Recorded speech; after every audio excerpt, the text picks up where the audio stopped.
January, Elon Musk's neuroscience startup Neuralink implanted a chip in a human brain for the first time. Here's the latest update. In a video streamed on X, formerly known as Twitter, the first Neuralink patient is seen using his mind to play online chess. The 29-year-old Noland Arbar was paralysed below the shoulder after an unfortunate diving incident. In a video that's now gone viral on social media, Noland is seen playing chess on his laptop and moving the cursor using the Neuralink device. In the hospital a day later, I have no cognitive impairments. Yeah, so we started out with trying out a few different things.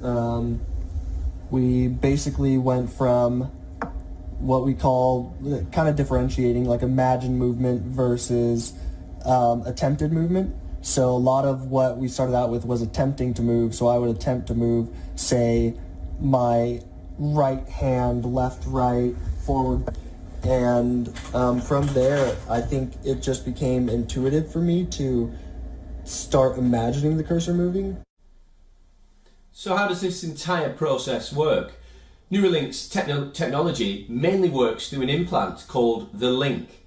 It's a device about the size of 5 stacked coins that's placed in a region of the brain that controls the intention to move through invasive surgery.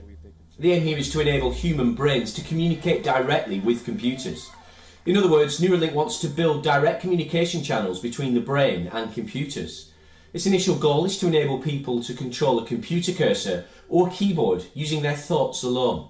Interestingly, the startup, which last year won approval from US regulators to test its brain implants in people, has grand ambitions. Its vision is to supercharge human capabilities. The startup aims to treat neurological disorders like ALS or Parkinson's. Basically, Neuralink plans to help patients overcome a host of neurological conditions. In fact, in the future, the firm could facilitate speedy surgical insertions of its chip devices to treat conditions like obesity, autism, depression, and schizophrenia.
It's a super fast, tiny injection of a microchip, about the size of a grain of rice.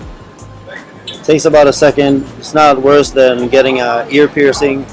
And when you have it, we can start supplying third-party services like payment, boarding passes, anything really that you use contactless technology for.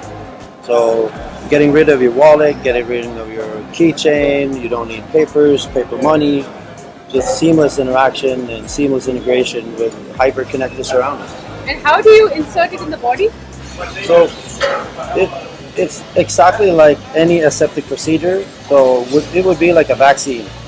So you put on gloves, you clean the area properly, and you manipulate the skin a little bit, you inject it, you press this little pusher here, it's done.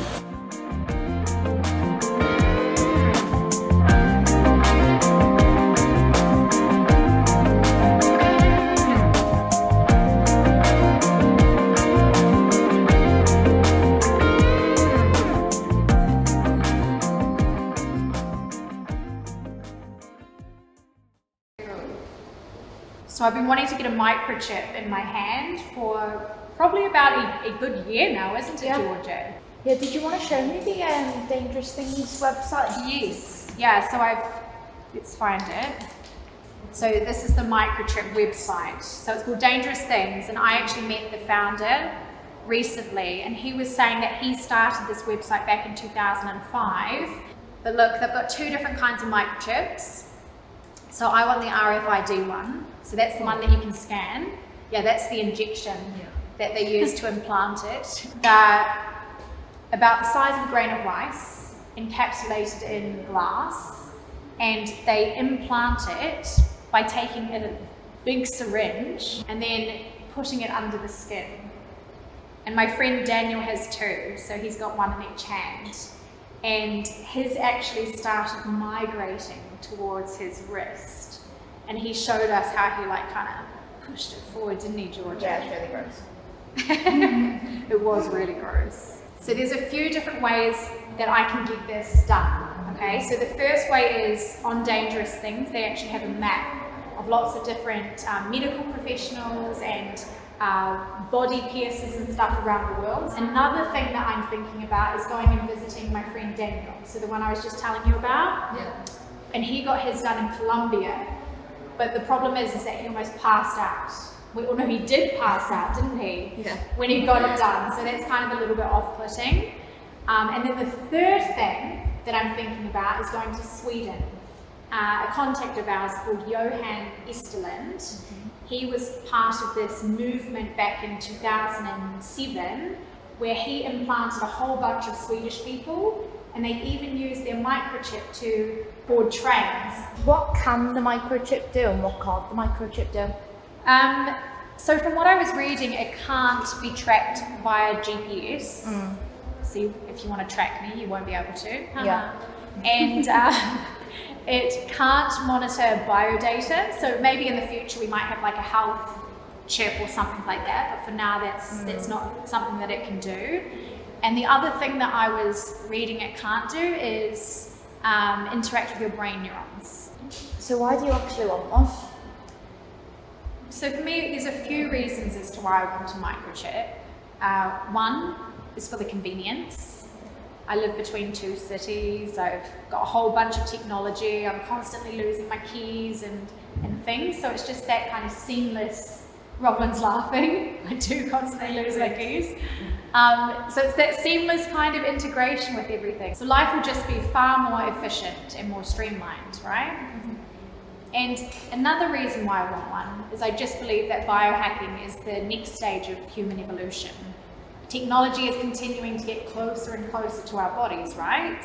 Now imagine a future where everything is all integrated. So we have a human device interface. So our physical and our virtual worlds are completely intertwined. And I believe that that will help us be able to enjoy both at the same time.